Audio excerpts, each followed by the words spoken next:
فوج کہاں گئی؟ بوڑھے سے پوچھا گیا۔ آگے ایک شہر حرہ ہے، بوڑھے نے جواب دیا۔ ازدابہ وہاں کا حاکم ہے، شاید اس نے حکم دیا ہے کہ سب لوگ حرہ آ جاؤ۔ ہمارے اس شہر کے جوان آدمی مدینہ والوں کے خلاف لڑنے گئے تھے، بہت سارے مارے گئے ہیں۔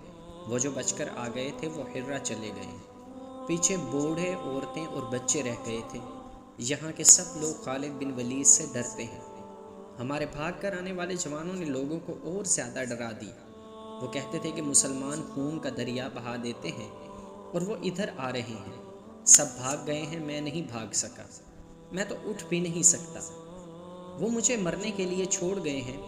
تقریباً تمام مورخوں نے لکھا ہے کہ امنیشیا شہر اس حالت میں خالی تھا کہ لوگوں کے گھروں میں سامان اور قیمتی اشیاء ایسے پڑی تھی جیسے ان مکانوں کے مکین ابھی ابھی کچھ دیر کے لیے باہر نکل گئے ہوں۔ لوگ اتنی عجلت میں بھاگے تھے کہ رقمیں اور سونا وغیرہ بھی پیچھے چھوڑ گئے تھے۔ خالد رضی اللہ عنہ کے حکم سے تمام فوج کو شہر میں بلا لیا گیا اور انہیں مال غنیمت اکٹھا کرنے کی چھٹی دے دی گئی۔ یہ امیروں کا شہر تھا، گھروں میں قیمتی اشیاء اور کپڑوں کی افراد تھی۔ مسلمان بعض چیزوں کو دیکھ کر حیران ہوتے تھے، یہ چیزیں وہ اپنے ساتھ لے جانا چاہتے تھے۔ جب سامان ایک جگہ اکٹھا کیا گیا تو خالد رضی اللہ عنہ نے دیکھا، آگ لگا دو اس سامان کو۔ خالد رضی اللہ عنہ نے حکم دیا، یہ عیش و عشرت کا وہ سامان ہے جس نے اس قوم کو بزدل بنا دیا ہے۔ ان لوگوں کا انجام دیکھ لو، ان کے محل اور مکان دیکھ لو۔ خدا کی قسم، خدا جسے تباہ کرنا چاہتا ہے اسے عیش و عشرت میں ڈال دیتا ہے۔ ہمیں آگے جانا ہے، جلا دو اسے اور سونا، ہیرے جواہرات اور رقمیں الگ جمع کر دو۔ طبری نے خاص طور پر لکھا ہے کہ خالد رضی اللہ عنہ نے اس خیال سے قیمتی ظروف، ریشمی کپڑے اور امیر گھروں کے سامان جلا دینے کا حکم دیا تھا کہ مجاہدین جہاد سے منہ موڑ جائیں گے۔ طبری کے علاوہ دوسرے مورخوں نے بھی لکھا ہے کہ جو مال غنیمت اس شہر سے ملا، اتنا کہیں سے بھی نہیں ملا تھا۔ خالد رضی اللہ عنہ نے دستور کے مطابق اس کے 4 حصے فوج میں تقسیم کر دیے اور 5واں حصہ مدینے میں خلیفۃ المسلمین ابو بکر رضی اللہ عنہ کو بھیج دیا۔ محمد حسین ہیکل نے مختلف مورخوں کے حوالے سے لکھا ہے کہ مال غنیمت کا 5واں حصہ جو مدینے کو بھیجا گیا، اس کا میر کارواں بنی اجل کا ایک شخص جندل تھا۔ فارسیوں کے خلاف پہلی تینوں جنگوں کے جنگی قیدیوں کو اسی قافلے کے ساتھ مدینہ کو بھیجا گیا۔ خلیفۃ المسلمین ابو بکر رضی اللہ عنہ نے ان قیدیوں میں سے ایک خوبصورت لونڈی جندل کو بطور انعام دی۔ طبری نے لکھا ہے کہ خلیفۃ المسلمین نے مدینے کے مسلمانوں کو مسجد میں بلایا اور انہیں خالد رضی اللہ عنہ کی فتوحات کی تفصیل سنائی۔ انہوں نے کہا، اے قریش، تمہارا شیر ایک اور شیر پر جھپٹ پڑا اور اسے مار گرایا۔ اب عورتیں خالد جیسا بیٹا پیدا کرنے سے قاصر ہیں۔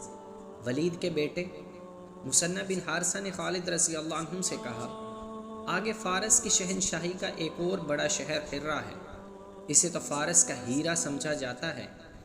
ہاں حارثہ کے بیٹے، خالد رضی اللہ عنہ نے کہا، امنیشیا کی تمام فوج اور تمام عیسائی جوان حرہ پہنچ گئے ہیں، وہ سب ہمارے مقابلے میں آئیں گے، انہیں مقابلے میں آنا چاہیے۔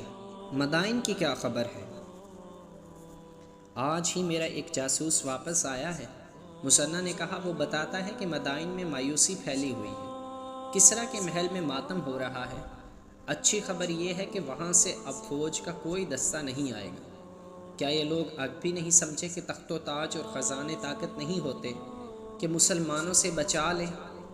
خالد رضی اللہ عنہ نے کہا، کیا یہ ہمارا فرض نہیں کہ ان لوگوں کو اللہ کے سچے رسول صلی اللہ علیہ وسلم کا پیغام دے کہ طاقت اور ثروت صرف اللہ کے ہاتھ میں ہے اور اللہ ہی عبادت کے لائق ہے، جس کا کوئی شریک نہیں۔ ہاں ابن ولید، مثنہ نے کہا، یہ ہمارا فرض ہے کہ اللہ کا پیغام ان تک پہنچائیں، اس کے ساتھ ہی مجھے اس خطرے کو کچلنا ہے جو اسلام کو نقصان پہنچا سکتا ہے۔ خالد رضی اللہ عنہ نے کہا، کفر کا سر کچلنا ہے۔ تاریخ اسلام کا یہ ابتدائی دور بڑا ہی نازک تھا۔ اس دور میں اسلام کی عسکری روایات کی بنیاد رکھنی تھی۔ امت رسول صلی اللہ علیہ وسلم کے لیے جذبے کی شدت اور اہمیت کا تعین کرنا تھا۔ اس روایت کی بنیاد اس اصول پر رکھنی تھی کہ نفری اور طاقت کی کمی شکست کا باعث نہیں بن سکتی۔ جذبہ اور اسلام کی محبت اس کمی کو پورا کر دیا کرتی ہیں۔ خالد رضی اللہ عنہ کو احساس تھا کہ وہ اس خیال سے پیچھے ہٹ آئے کہ لشکر مسلسل لڑ لڑ کر تھک گیا ہے اور نفری بھی کم ہوتی جا رہی ہے اور وہ اپنے مستقر یعنی مدینہ سے بھی دور ہٹتے جا رہے ہیں، تو آنے والی نسلوں کے لیے یہی روایت بن جائے گی کہ جہاں رکاوٹ اور دشواری پیش آئے گی، سالار اپنی فوج کو واپس لے آئیں گے۔ خالد رضی اللہ عنہ ایسے روایات قائم کرنا نہیں چاہتے تھے۔ خالد رضی اللہ عنہ کو خلیفۃ المسلمین کی پشت پناہی حاصل تھی۔ اس وقت کی خلافت کی پالیسی میں کفار کے ساتھ دوستی یا مذاکرات کا ذرا بھی دخل نہیں تھا۔ دشمن کو دشمن ہی سمجھا جاتا تھا۔ یہ نہیں دیکھا جاتا تھا کہ دشمن کتنی دور ہے اور کتنا طاقتور ہے۔ اصول یہ تھا کہ دشمن کے سر پر سوار ہو اور اس کے لیے دہشت بن جاؤ۔ فارس کی شہنشاہی کوئی معمولی طاقت نہیں تھی۔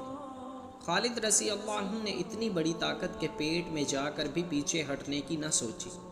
انہوں نے یہ بھی نہ سوچا کہ لشکر کو کچھ آرام دیتے اور اس کی تنظیم میں اگر کچھ خامیاں رہ گئی تھی تو وہ دور کر لیتے۔ مثنہ بن حارثہ نے انہیں بتایا کہ حرہ میں مقابلہ بڑا سخت ہوگا، تو بھی خالد رضی اللہ عنہ نے اپنے فیصلے میں نظر ثانی کی نہ سوچی۔ انہوں نے اس وقت اپنے سالاروں کو بلایا۔ خدا کی قسم، خالد رضی اللہ عنہ نے سالاروں سے کہا، مجھے یقین ہے کہ تم یہ نہیں سوچ رہے کہ ہم جتنا آگے بڑھتے جا رہے ہیں ہمارے لیے خطرے بڑھتے جا رہے ہیں۔ نہیں ابن ولید، ایک سالار نے کہا، ہم میں سے کوئی بھی ایسا نہیں سوچ رہا اور ہم میں سے کوئی بھی ایسا نہیں سوچے گا۔ دوسرے سالار نے کہا، اور مجھے یہ بھی یقین ہے۔ خالد رضی اللہ عنہ نے کہا، تم میں سے کوئی بھی نہیں سوچے گا کہ دشمن کتنا طاقتور ہے۔ نہیں ابن ولید، سالار عاصم بن عمر نے کہا، ہمیں یہ بتا کہ آج تو یہ بات کیوں پوچھ رہا ہے؟ تم پر اللہ کی رحمت ہو۔ خالد رضی اللہ عنہ نے کہا، ہماری اگلی منزل بہت دشوار ہے۔ اللہ کے سوا کوئی نہیں جانتا ہم میں سے کون رہتا ہے اور کون دنیا سے اٹھ جاتا ہے۔ اپنے دلوں پر نقش کر لو کہ اپنے فرض سے منہ موڑ کر اللہ کے سامنے جاؤ گے تو تمہارا ٹھکانہ بہت برا ہوگا، اور تم جانتے ہو وہ ٹھکانہ کیسا ہے۔ روایت جو تم آج قائم کرو گے وہ ایک ورثہ ہوگا جو تم آنے والی نسلوں کے لیے چھوڑ جاؤ گے، اور یہ روایت اسلام کی بقا کا یا فنا کا باعث بنے گی۔ ہمیں اسلام کی بقا اور سربلندی کے لیے لڑنا ہے۔ قرآن کا حکم یاد کرو کہ لڑو اس وقت تک جب تک کفر کا فتنہ موجود ہے، اور دشمن کو معاف اس وقت کرو جب وہ ہتھیار ڈال کر تمہارے آگے جھک جائے۔ پھر اس سے وہ شرطیں منواؤ کہ اس کا ڈنک مارا جائے اور اس کا دل رسول اللہ صلی اللہ علیہ وسلم کے شیدائیوں کے خوف سے کانپتا رہے۔ اپنے سالاروں کے جذبے میں نئی روح پھونک کر خالد رضی اللہ عنہ نے انہیں بتایا کہ آگے آتش پرستوں کا بڑا مضبوط فوجی اڈا ہیرا ہے، جہاں کے حاکم ازدابہ نے بہت بڑا لشکر جمع کر رکھا ہے۔ آتش پرست پہلی لڑائیوں میں بے شمار کشتیاں لائے تھے، وہ اب مسلمانوں کے قبضے میں تھی۔ خالد رضی اللہ عنہ نے اپنے لشکر کو کشتیوں میں حرہ تک لے جانے کا فیصلہ کیا۔ دریائی راستہ آسان تھا اور چھوٹا بھی۔ یہ پہلا موقع تھا کہ ریگزاروں میں لڑنے والے دریاؤں کے سینے پر سوار ہوئے۔ کشتیوں میں سوار لشکر کی حفاظت کے لیے خالد رضی اللہ عنہ نے یہ انتظام کیا کہ دریا کے دونوں کنارے پر 100-150 سواروں کو رکھا جنہیں کشتیوں کے ساتھ ساتھ جانا تھا۔ فتح و نصرت سے سرشار لشکر جذبے اور اسلام کی محبت کے جوش سے دریائے فرات کے سینے پر چلا جا رہا تھا۔ جنگی ترانے کی ایک گونج تھی جو فرات کے پانی پر وجد طاری کر رہی تھی۔ پھر یہ جنگی ترانہ کلمہ طیبہ میں بدل گیا۔ 18,000 مسلمانوں کی آواز، ایک عزم، ایک جذبہ، ایک تھا۔ ان کے دلوں میں ایک اللہ اور ایک رسول صلی اللہ علیہ وسلم کا عشق تھا۔ دشمن سویا ہوا نہیں تھا۔ حرہ کا حاکم ازدابہ راتوں کو بھی سوتا نہیں تھا۔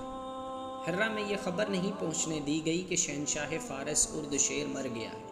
وہ ابھی تک ہر بات اور ہر حکم میں اردشیر کا نام لیتا، اور اس روز وہ حرہ کے شہر میں پناہ کا معائنہ کر رہا تھا۔